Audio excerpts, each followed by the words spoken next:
Matt Granryd is CEO at Tele. Welcome to the Berenberg Thank you so much. European Conference here at Penny Hill Park. Yeah. What is it that differentiates your equity story, and how confident are you of growth? Well, we are a growth story, and we have a mixed portfolio of countries where we see good growth, especially in the area of data. And I think that is possibly what sets us aside from many other telcos in Europe and Central Asia, is that we are completely embracing the transition from voice to data, which I would sort of say is almost a revolution, right? It's really happening. We see our 4G networks in several countries are being more utilized than 3G, and we're pushing significantly amount more data through the 4G network. So being able to capture that growth in data will be key to anyone's success in the future. You talk about growth. You're rolling out a new network in the Netherlands, which is already a mature market. Yeah. How do you hope to find growth there? Well, we're hoping to find growth in the data story. Remember, we're just rolling out the 4G network. And we don't have any legacy systems. We don't have any legacy 2G or 3G to take care of.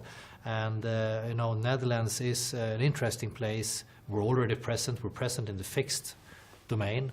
Now we're moving over to mobility piece.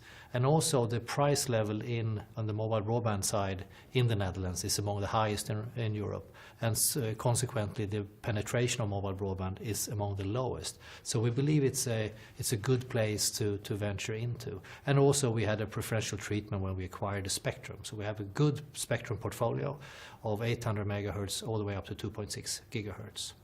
I think it is fair to say that you are being more cautious about your growth assumptions, though. Why is that? Well, I think in the short term, yes. And the reason for that is that we see some of the shifts that we already saw a couple of years ago, but they're happening much faster. So the transition from voice to data is certainly happening much faster than we anticipated. For the longer term, that's good. For the shorter term, it is sort of a transition. The second thing that is happening quicker as well is the pay-as-you-go to bucket price plans. And that is also a negative short-term effect. Longer term, we're convinced that this is the right way of going. And thirdly, we see that the fixed business that we're having in several markets is deteriorating quicker than what we anticipated previously. So it's basically these three things that we saw previously, but the transition is going faster. Just very briefly, you haven't been shy about the fact that you're willing to consider selling assets at the right price, of course. Is there anything at the core of the business that you wouldn't consider selling? No, I mean, as any good entrepreneur, we need to understand where the value lies, right? And I think that we're not sentimental of any of our assets. Maybe Sweden be set aside. Sweden, of course, our home market, that's a tough nut to crack.